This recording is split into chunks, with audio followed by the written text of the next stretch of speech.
Chicken আইটেমটা ভালো হইবো? হ্যাঁ অবশ্যই ভাইয়া, এই দেখেন কালারটা। ভালোই তো মনে হইতেছে। ঠিক আছে, তাহলে আমার এক পিস চিকেন দেন। ভাতিজা কি লইতাছো তুমি আনতে? আসসালামু আলাইকুম কাকা, এই চিকেন আইটেম স্যার। চিকেন কিনতাছো? হ্যাঁ এখন চিকেনটা ভালো। হ্যাঁ এক কাজ করো, চিকেন ভালো করে মশলা পাতি দিয়া সস দিয়ে দিও। হ্যাঁ কাকা তাহলে রোজা রমজানের দিন যেহেতু আরেক পিস চিকেন লই কি কোন? হ্যাঁ লও, সমস্যা নাই, চিকেন ভালো। ওই তাহলে আমার 2 পিস চিকেন দাও। 2টা ওকে। তো ভাইয়া কয় টাকা হইছে?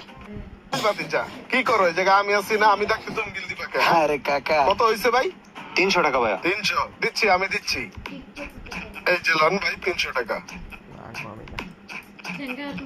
এই যে ভাইয়া পার্সেলটা। আসসালামু আলাইকুম। ঠিক আছে কাকা, আসি। অনেক অনেক ধন্যবাদ। পার্সেলটা বাসায় দিয়ে। साला ये दुख का खत्म नहीं होता।